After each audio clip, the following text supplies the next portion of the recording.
Yo, yo, yo. Test, test, test.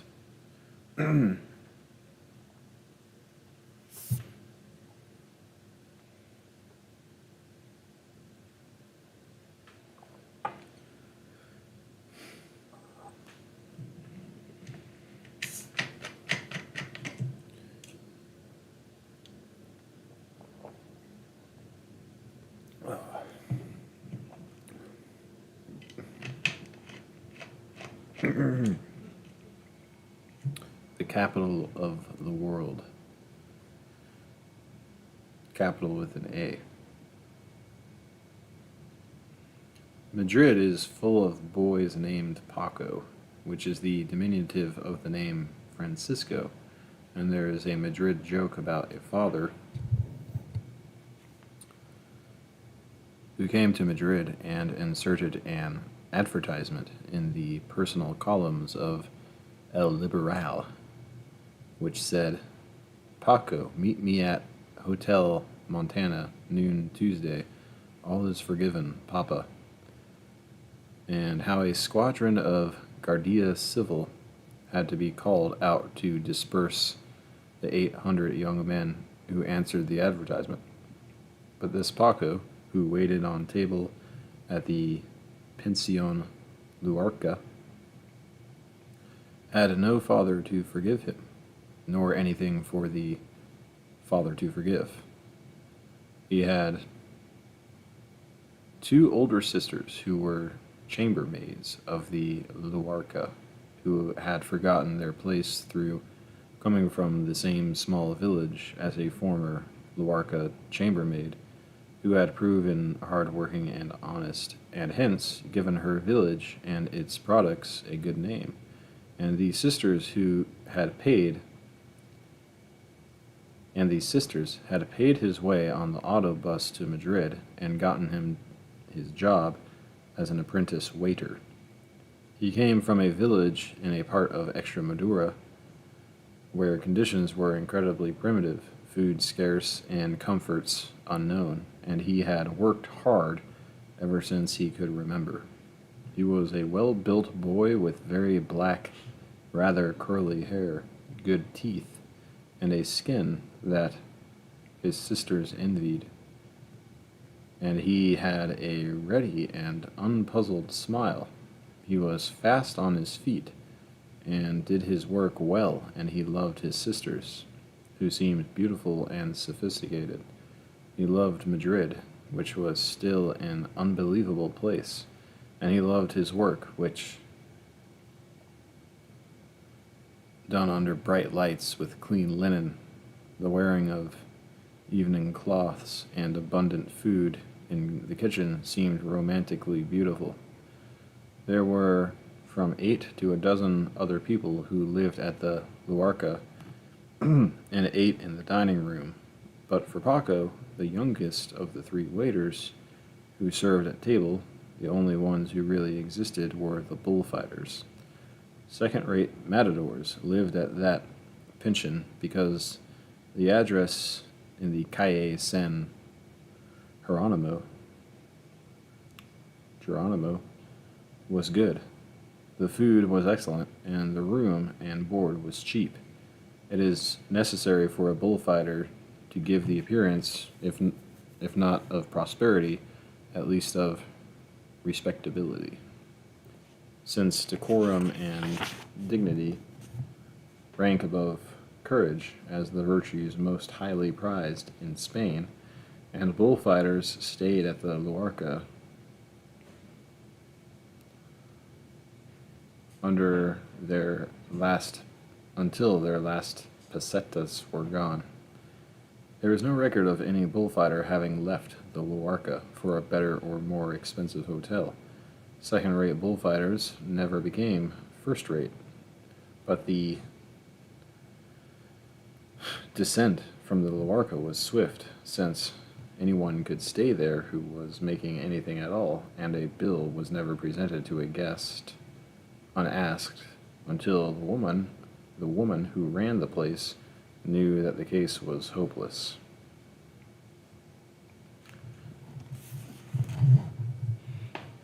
At this time, there were three full matadors living in the Luarca, as well as two very good picadors, and one excellent banda, bandi, banderillero.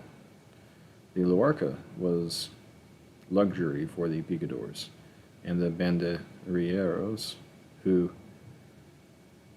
with their families in Seville, required lodging in Madrid during the spring season, but they were well paid and in the fixed employ of fighters who were heavily contracted during the coming season, and the three of these subalterns would probably make much more apiece than any of the three matadors. Of the three matadors, one was ill and trying to conceal it. One had passed his short vogue as a novelty, and the third was a coward. The coward, at one time, until he had received a particularly atrocious horn wound in the lower abdomen at the start of his first season as a full matador, been exceptionally brave and remarkably skillful, and he still had many of the hearty mannerisms of his days of success. He was jovial to excess and laughed constantly with and without provocation. He had, when successful, been very addicted to practical jokes, but he had given them up now. They took an assurance that he did not feel. This matador had an intelligent, very open face, and he carried himself with much style. The matador who was ill was careful never to show it, and was meticulous about eating a little of all the dishes that were presented at the table. He had a great many handkerchiefs, which he laundered himself in his room, and lately he had been selling his fighting suits. He had sold one cheaply before Christmas, and another in the first week of April.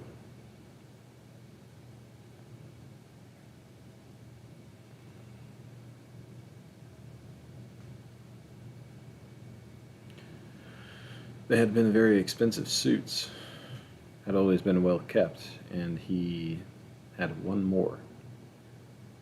Before he had become ill, he had been a very promising, even a sensational fighter, and while he himself could not read, he had clippings which said that in his debut in Madrid he had been better than Bellomonte. He ate alone at a small table and looked up very little.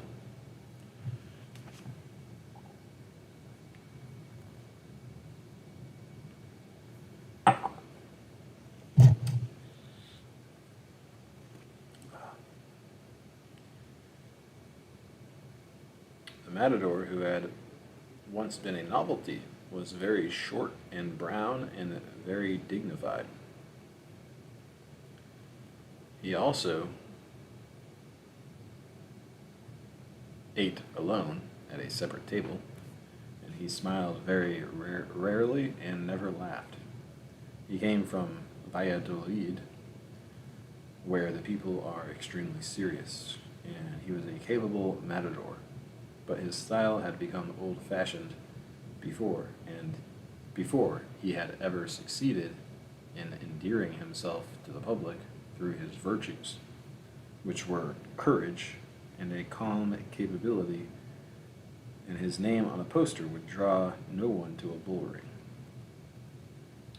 His novelty had been that he was so short that he could barely see over the bull's withers, but there were other short fighters, and he had never succeeded in imposing himself on the public's fancy. Of the picadors, one was a thin, hawk-faced, gray-haired man, lightly built, but with legs and arms like iron, who always wore cattleman's boots under his trousers, drank too much every evening, and gazed amorously at any woman in the pension. The other was huge, dark, brown-faced, good-looking, with black hair like an Indian and enormous hands. Both were great picadors, although the first was reputed to have lost much of his ability through drink and dissipation, and the second was said to be too headstrong and quarrelsome to stay with any matador more than a single season.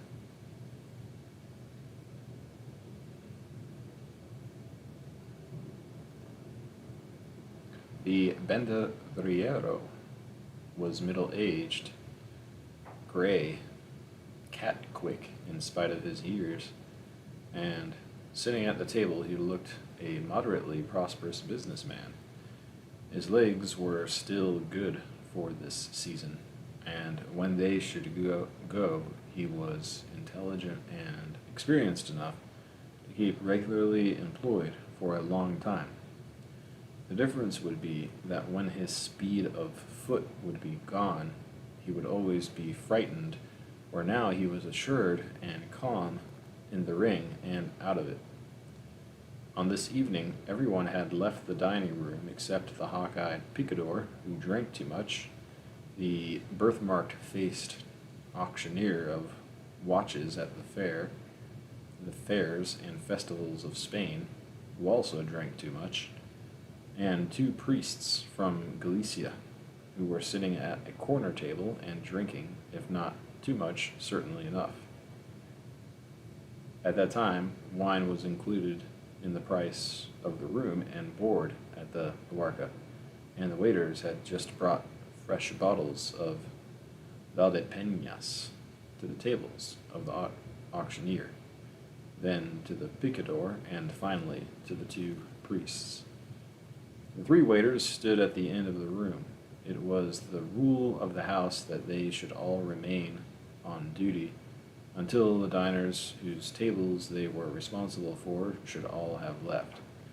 But the one who served the table of the two priests had an appointment to go to an anarcho-syndicalist meeting, and Paco had agreed to take over his table for him. Upstairs, the matador who was ill was lying face down on his bed alone. The matador who was no longer a novelty was sitting looking out of his window, preparatory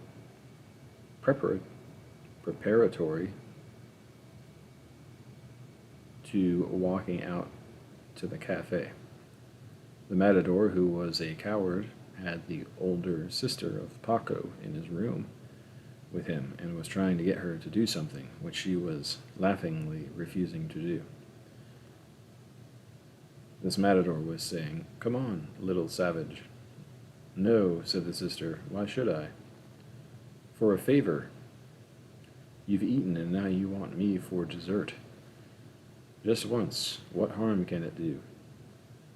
Leave me alone, I tell you."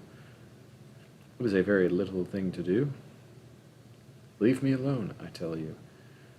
Down in the dining room, the tallest of the waiters, who was overdue at the meeting, said, "Look at those black pigs drink." "That's no way to speak," said the second waiter. "They are decent clients. They do not drink too much." "For me, it is a good way to speak," said the tall one. "There are the two curses of Spain, the bulls and the priests." "Certainly not the individual bull and the individual priest," said the second waiter. "Yes," said the tall waiter. "Only through the individual can you attack the class. It is necessary to kill the individual bull and the individual priest. All of them. Then there are no more."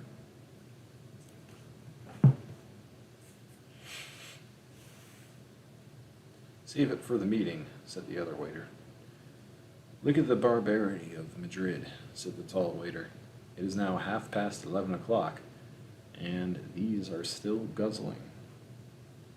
They only started to eat at 10, said the other waiter.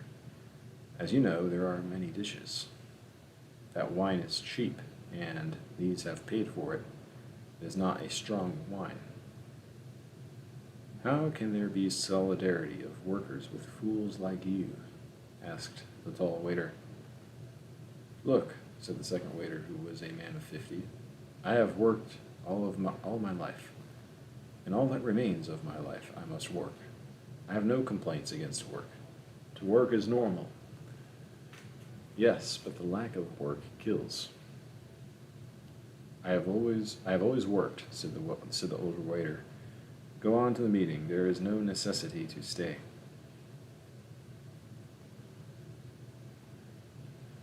You are a good comrade, said the tall waiter, but you lack all ideology.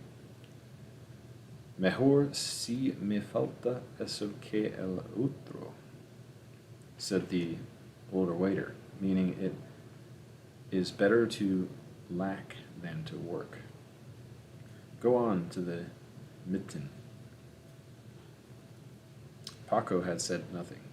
He did not yet understand politics, but it always gave him a thrill to hear the tall waiter speak of the necessity for killing the priests and the Guardia Civil. The tall waiter represented to him revolution, and revolution also was romantic. He himself would like to be a good Catholic, a revolutionary, and have a steady job like this, while at the same time being a bullfighter. Go on to the meeting, Ignacio, he said. I will respond for your work. The two of us, said the older waiter.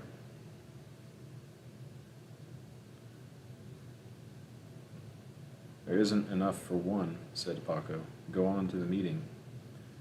Pues me voy, said the tall waiter, and thanks. In the meantime, upstairs, the sister of Paco had gotten out of the embrace of the matador as skillfully as a wrestler, breaking a hold, and said, now angry, these are the hungry people, a failed bullfighter, with your ton load of fear. If you have so much of that, use it in the ring. That is the way a whore talks. A whore is also a woman, but I am not a whore. You'll be one. Not through you.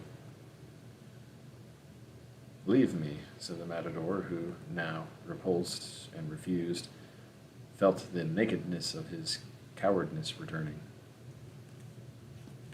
Leave you? What hasn't left you? Said the sister.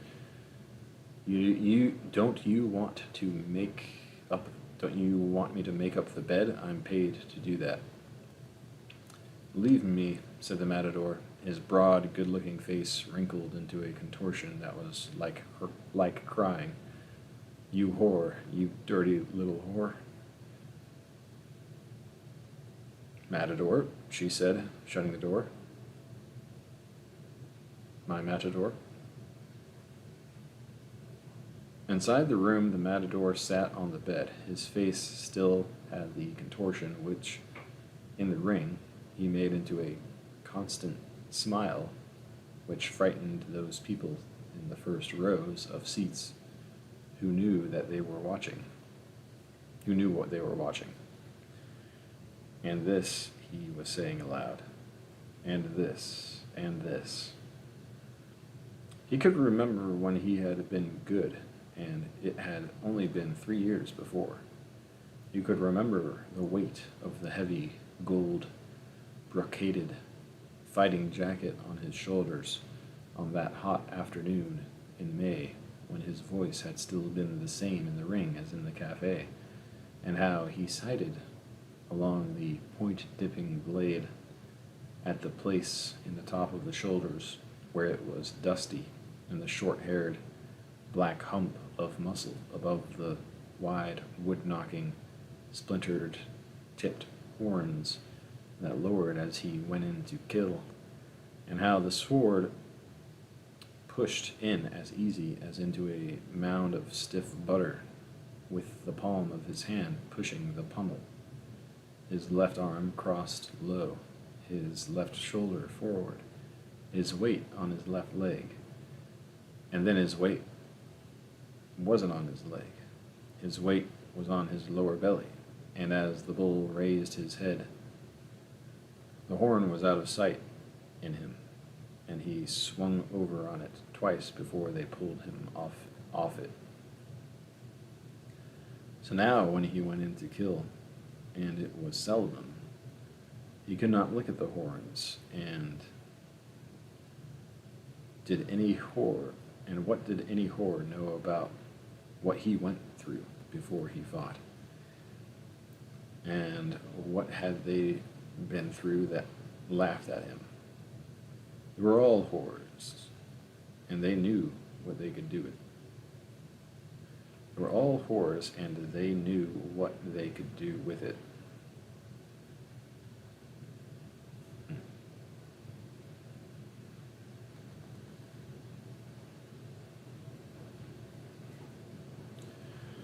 Down in the dining room, the picador sat looking at the priests. If there were women in the room, he stared at them. If there were no women, he would stare with enjoyment at a foreigner, un inglés. But lacking women or strangers, he now stared with enjoyment and insolence at the two priests. While he stared, the birthmarked auctioneer rose and, folding his napkin, went out, leaving over half the wine in the last bottle he had ordered. If his accounts had been paid up at the Luarca, he would have finished the bottle. The two priests did not stare back at Picador. One of them was saying, "It is 10 days since I have been here waiting to see him, and all day I sit in the antechamber, and he will not receive me. What is there to do? Nothing. What can one do? One cannot go against authority. I have been here for 2 weeks, and nothing. I wait, and they will not see me. We are from the abandoned country. When the money runs out, we can return. To the abandoned country. What does Madrid care about Galicia? We are a poor province. One understands the actions of our brother, Basilio. Still, I have no real confidence in the integrity of Basilio Alvarez. Madrid is where one learns to understand. Madrid kills Spain. If they would simply see one and refuse. No, you must be broken and worn out by waiting. Well, we shall see. I can wait as well as another." At this moment, the picador got to his feet, walked over to the priest's table, and stood, gray-headed and hawk-faced, staring at them and smiling. "A torero, said the one priest to the other. "And a good one," said the picador, and walked out of the dining room, gray-jacketed, trim-waisted, bow-legged, in tight breeches over his high-heeled cattleman's boots that clicked on the floor as he swaggered quite steadily, smiling to himself. He lived in a small, tight, professional world of personal efficiency, nightly alcoholic triumph, and insolence. Now he lit a cigar and, tilting his hat at an angle in the hallway, went out to the cafe. The priests left immediately after the picador, hurriedly conscious of being the last people in the dining room, and there was no one in the room now but Paco and the middle-aged waiter. They cleared the tables and carried the bottles into the kitchen. In the kitchen was the boy who washed the dishes. He was 3 years old. He was 3 years older than Paco, and was very cynical and bitter. "Take this," the middle-aged waiter said, and poured out a glass of the Valdepeñas and handed it to him. Why not? The boy took the glass. Two, Paco, the older waiter asked. Thank you, said Paco. Three of them drank. I will be going, said the middle-aged waiter. Good night, they told him. He went out, and they were alone. Paco took a napkin one of the priests had used, and standing straight, his heels planted, lowered the napkin and, with head following the movement, swung his arms in the motion of a slow sweeping Veronisa. He turned and, advancing his right foot steadily, made the second pass, gained a little terrain on the imaginary bull, and made a third pass, slow, perfectly timed, and suave. Then gathered the napkin to his waist and swung his hips away from the bull in a Medea Veronisa. The dishwasher, whose name was Enrique, watched him critically and sneeringly. How was the bull? He said. Very brave, said Paco. Look. Standing slim and straight, he made 4 more perfect passes, smooth, elegant, and graceful. And the bull? Asked Enrique, standing against the sink, holding his wine glass and wearing his apron. Still has lots of gas, said Paco. You make me sick, said Enrique. Why? Look. Enrique removed his apron and, citing the imaginary bull, he sculptured 4 perfect, languid, gypsy Veronicas and ended up with the rebolera that made the apron swing in a stiff arc past the bull's nose as he walked away from him. Look at him, he said, and I wash dishes. Look at that, he said, and I wash dishes. Why? Fear, said Enrique. Miedo. The same fear you would have in a ring with a bull. No, said Paco. I wouldn't be afraid. Leche, said Enrique. Everyone is afraid. But a torero can control his fear so that he can work the bull. I went in an amateur fight, and I was so afraid I couldn't keep from running.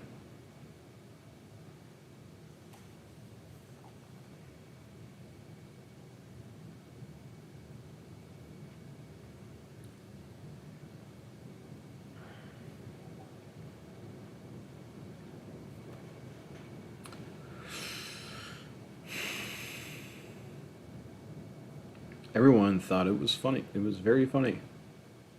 So would you be afraid. If it wasn't for fear, every bootblack in Spain would be a bullfighter. You, a country boy, would be frightened worse than I was.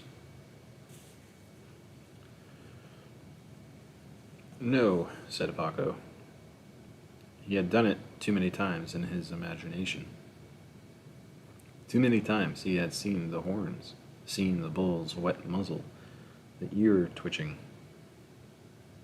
then the head go down and the charge, the hoofs thudding, and the hot bull pass him as he swung the cape, to recharge as he swung the cape again, then again, and again, and again, to end winding the bull around him in his great Medea Veronica, and walk swingingly away, with bull hairs caught in the gold ornaments of his jacket from the close passes, the bull standing hypnotized, and the crowd applauding.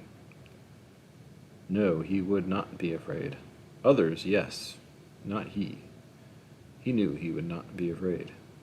Even if he ever was afraid, he knew he could do it anyway. He had confidence. I wouldn't be afraid, he said. Enrique said, leche, again. Then he said, if we should try it? How? Look, said Enrique. You think of the bull, but you do not think of the horns. The bull has such force that the horns rip like a knife. They stab like a bayonet, and they kill like a club. Look. He opened a table drawer and took out 2 meat knives. I will bind these to the legs of a chair. Then I will play bull for you, with the chair held before my head. The knives are the horns. If you make those passes, then they mean something. Lend me your apron, said Paco. We'll do it in the dining room. No, said Enrique, suddenly not bitter. Don't do it, Paco.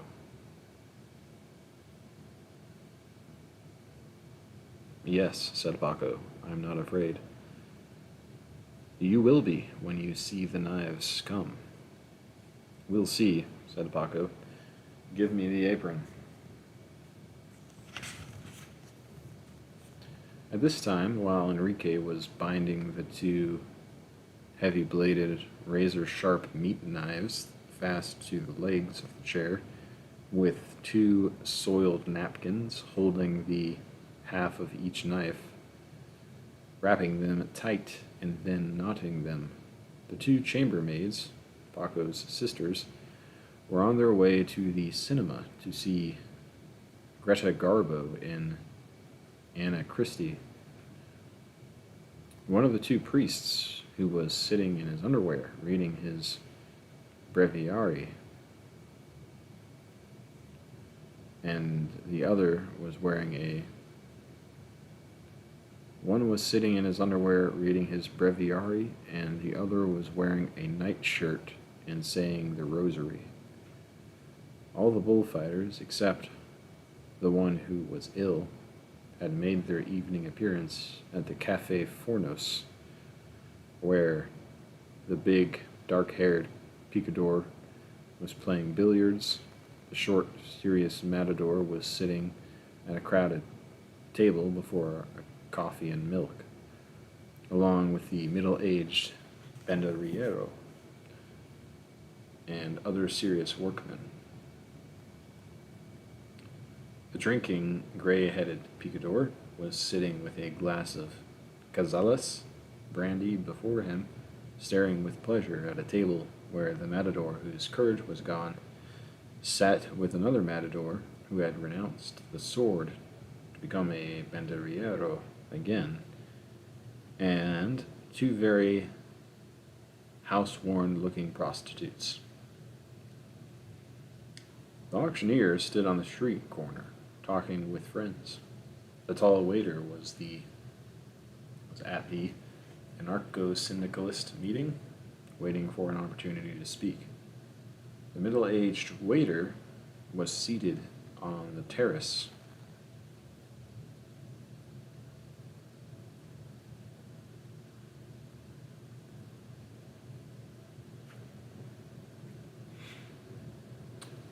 of the Café Alvarez, drinking a small beer. The woman who owned the Luarca was already asleep in her bed,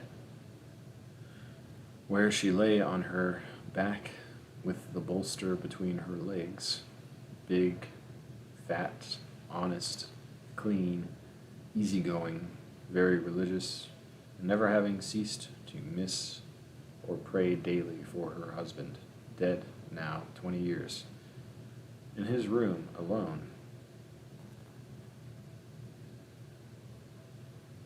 The matador, who was ill, lay face down on his bed with his mouth against a handkerchief. Now, in the deserted dining room, Enrique tied the last knot to the napkins, that bound the knives to the chair legs and lifted the chair. He pointed the legs, with the knives on them, forward and held the chair over his head with the two knives pointing straight ahead, one on each side of his head. "It's heavy," he said. "Look, Paco, it is very dangerous. Don't do it." He was sweating. Paco stood facing him, holding the apron spread, holding a fold of it, bunched in each hand, thumbs up, first finger down, spread to catch the eye of the bull. "Charge straight," he said.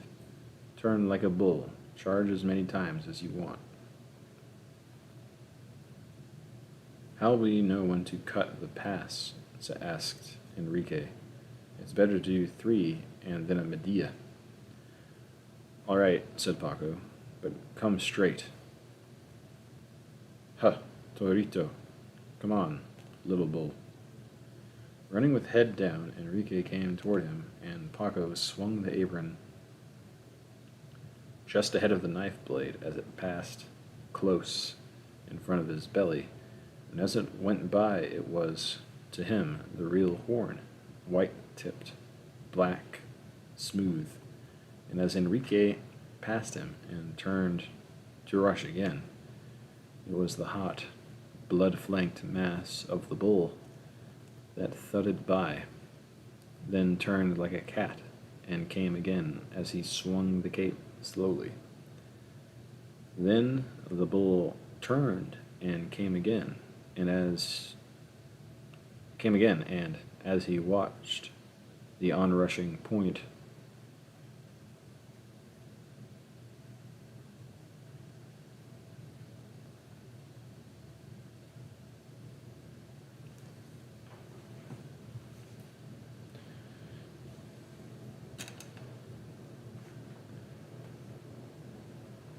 he stepped his left foot 2 inches too far forward, and the knife did not pass, but had slipped in as easily as into a wineskin, and there was a hot, scalding rush above and around the sudden inner rigidity of steel, and Enrique shouting,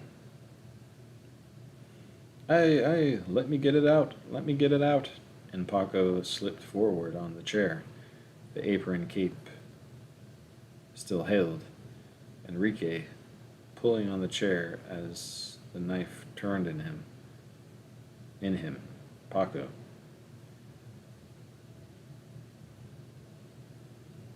The knife was out now, and he sat on the floor in the widening warm pool. "Put the napkin over it. Hold it," said Enrique. "Hold it tight. I will run for the doctor. You must hold in the hemorrhage." "There should be a rubber cup," said Paco. He had seen that used in the ring. "I came straight," said Enrique, crying. "All I wanted was to show the danger." "Don't worry," said Paco, his voice sounding far away. "Bring the doctor." In the ring, they lifted you and carried you, running with you, to the operating room. And if the femoral artery emptied itself before you reached there, they called the priest. "Advise one of the priests," said Paco, holding the napkin tight against his lower abdomen. He could not believe that this had happened to him. But Enrique was running down the Calle San Geronimo to the all-night first aid station, and Paco was alone, first sitting up, then huddled over, then slumped on the floor until it was over, feeling his life go out of him, as dirty water empties from a bathtub when the plug is drawn. He was frightened, and he felt faint, and he tried to say an act of contrition, and he remembered how it started, but before he had said, as fast as he could,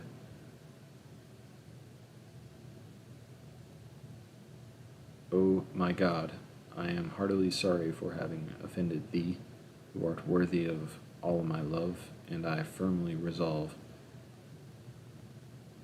He felt too faint, and he was lying face down on the floor, and it was over very quickly.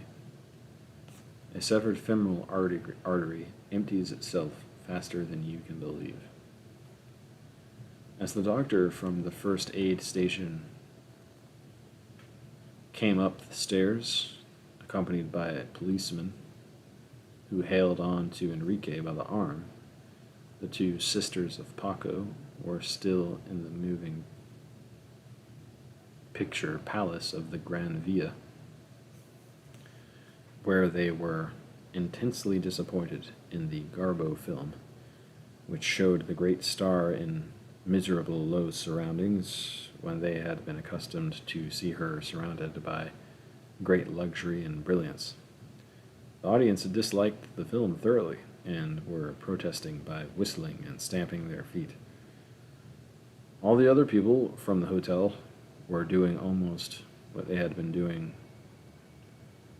when the accident happened, except that the two priests had finished their devotions and were preparing for sleep, and the gray-haired picador had moved his drink over to the table with the two house-worn prostitutes. A little later, he went out of the cafe with one of them. It was the one for whom the matador, who had lost his nerve, had been buying drinks. The boy Paco had never known about. The boy Paco had never known about any of this, nor about what all these people would be doing on the next day, and on other days to come. He had no idea how they really lived, nor how they ended. He did not even realize they ended. He died, as the Spanish phrase has it, full of illusions. He had not had time in his life to lose any of them, nor even, at the end, to complete an act of contrition. He had not even had time to be disappointed in the Garbo picture, which disappointed all Madrid for a week.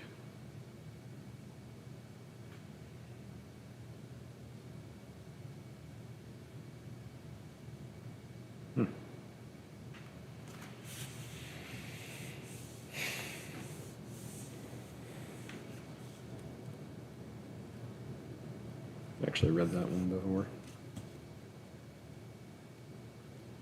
I read these first two in another volume, but I think that's pretty much it for the short stories of his that I've read before. The next one is The Snows of Kilimanjaro.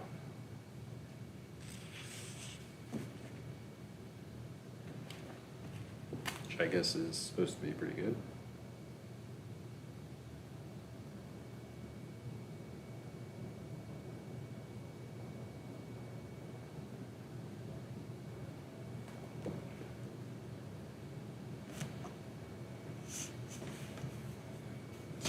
How many pages is this?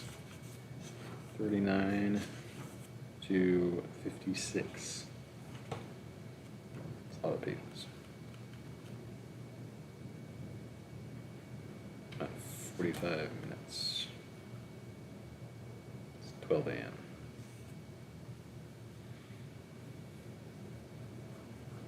That's good for now.